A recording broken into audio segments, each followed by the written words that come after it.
I never thought the night of December 19th, 2025 would be the end of my life. I had just finished a long day at work, tired, frustrated, wondering if anything I did even mattered. I was driving home on the same road I'd driven 1,000 times before. The sky was dark, rain falling hard, and I remember whispering a short prayer. God, if you're real, please show me. Seconds later, the headlights of a truck swerved into my lane.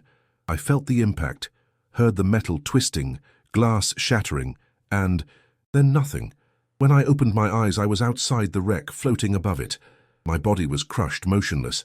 I tried to scream, but no sound came. Instead, an overwhelming calm filled the air around me.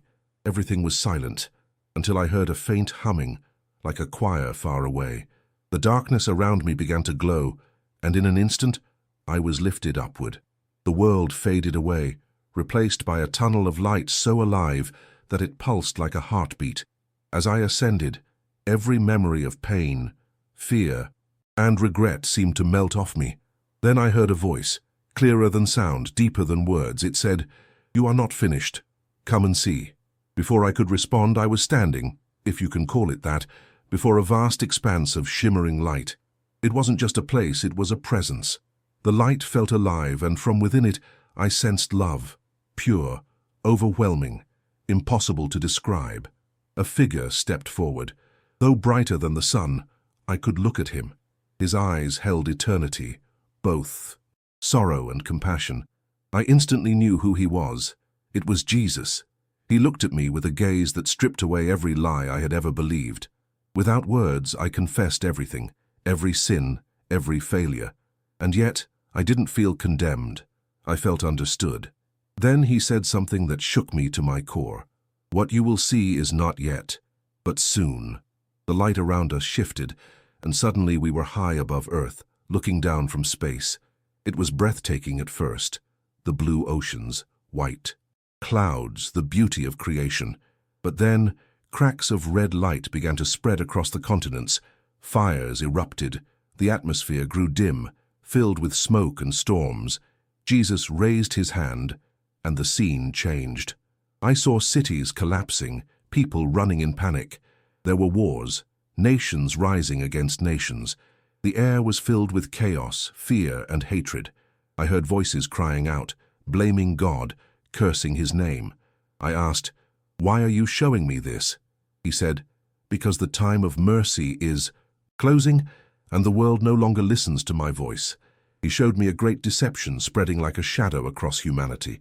Screens glowing in every home, lies dressed as truth, people giving their hearts to technology, trusting machines more than their maker. I saw millions walking into digital illusions, their faces empty, their souls fading. Then I saw darkness take physical form, waves of despair sweeping across the world. People no longer cared for one another.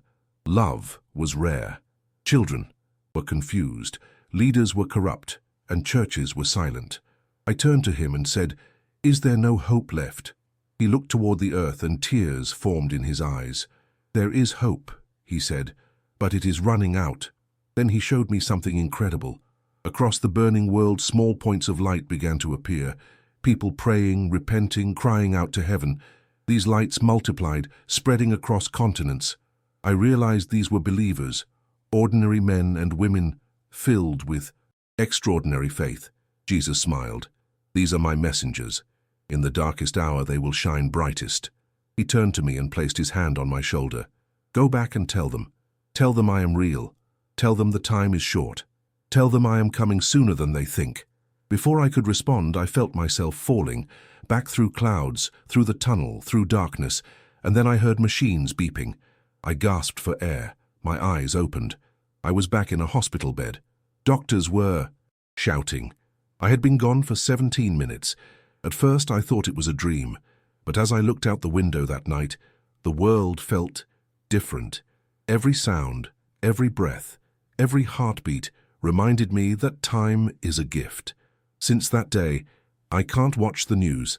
I can't scroll my phone without remembering what he showed me. The division, the fear, the confusion. It's already happening. I don't know why he chose me to see it, but I do know this. Jesus is real. Heaven is real, and so is what's coming. If you're hearing this, maybe it's not by accident. Maybe you're being called, just like I was, to wake up before it's too late. He told me, the final hours have begun, and now I'm telling you.